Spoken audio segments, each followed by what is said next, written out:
everybody.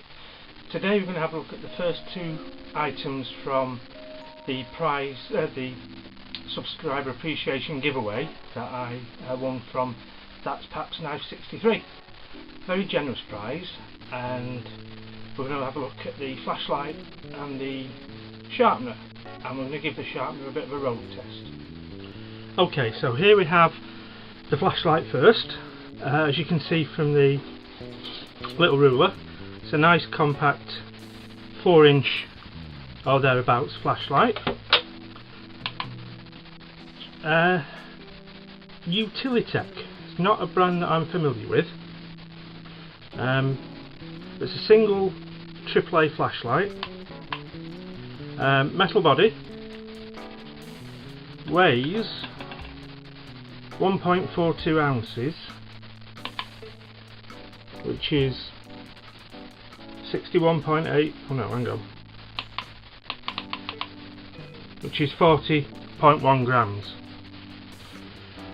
Construction is really nice. As I say, it's a metal body, and we've got, oh, that wasn't supposed to happen. I was going to say it comes into 3 pieces, but it appears to come into 4 pieces, so let's just see if we can get the head back together. Yeah, I didn't realise that, but there you go. So we've got the head, empty battery tube, and the tail switch.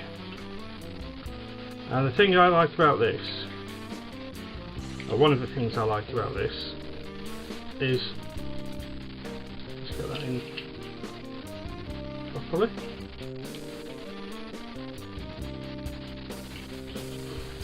It's a single mode tail switch. It's not a twisty head one. I can't get that to sit right.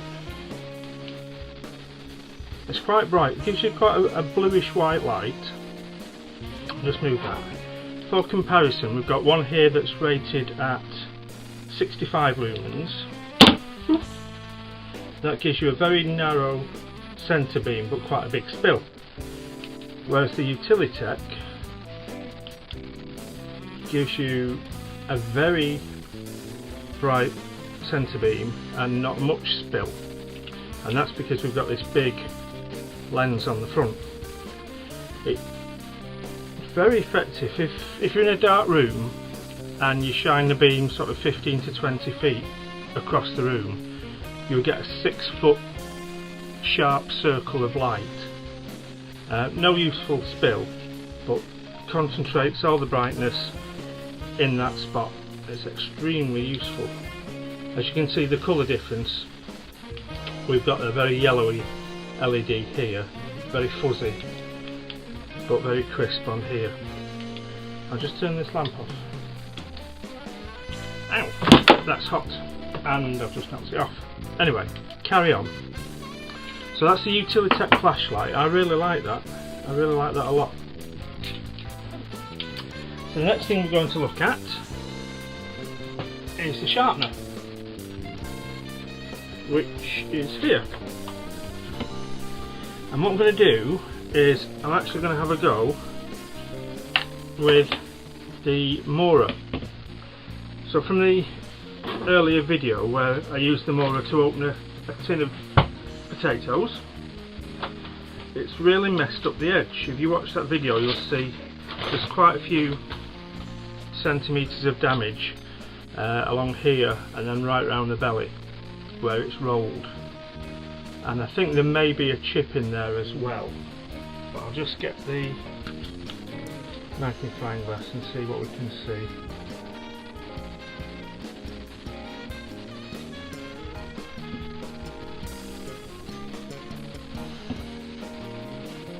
Yeah, I think the best way to describe it, the section that looks chipped, we've got a long roll, but then there's about 2 millimeters of that roll has broken off.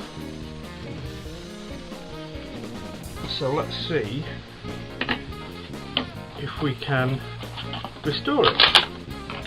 So we've got, this is a fairly standard shape. You'll see a lot of manufacturers producing sharpeners of this shape, and basically you've got, in one side you've got two carbide pieces crisscross, and in the other end you've got two ceramic rods crisscross, and they should give you the right angle for your edge. And then we've got some non-slip feet. So let's have a go. They reckon 6 to 8 passes on the carbide should repair a dull edge.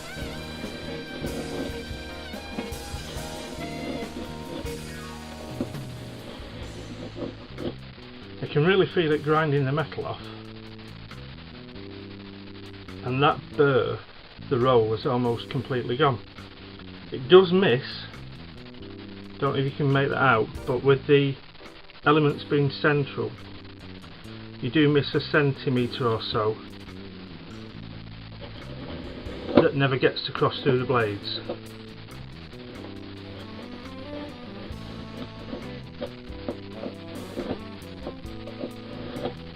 So that's the carbide side. And if you take some thin magazine paper,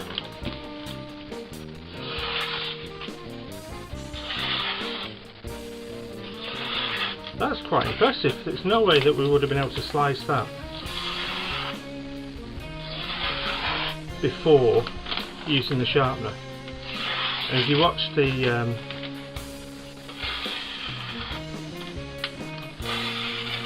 cut test with the can of potatoes, that edge was completely knackered. You can still see when it catches the light, it's not entirely smooth,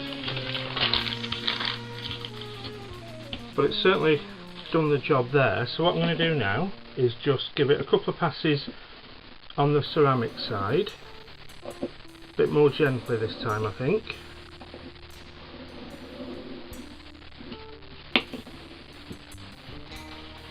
And then we'll just reassure ourselves again.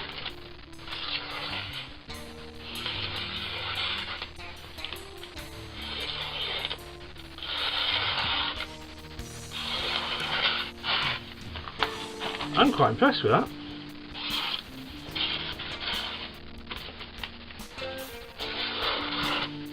So certainly it's a good little thing to have in your toolbox or in your pack, and then if you do mess up your beta knife, you've got a good way of restoring the edge. Being carbide, it does take quite a bit of metal off, but then with that rolled edge, that's what we wanted. I can still feel a bit of a burr. So to be honest, there's a little bit more work left to do, but I think we can safely say that my new sharpener, a very generous giveaway from ThatsPapsKnife63, does the job. So thanks very much, Pap. Very appreciative of your generosity. It's a cracking bunch of prizes. I don't know if the camera will pick this up, but looking in the slot there I can see metal filings stuck to the carbide elements, so you can see that it has taken quite a bit off, but it works. It's a great success, and that's my look at the first two items from the giveaway that I won. So thanks again, Paps, and thanks to everybody for watching. See you next time.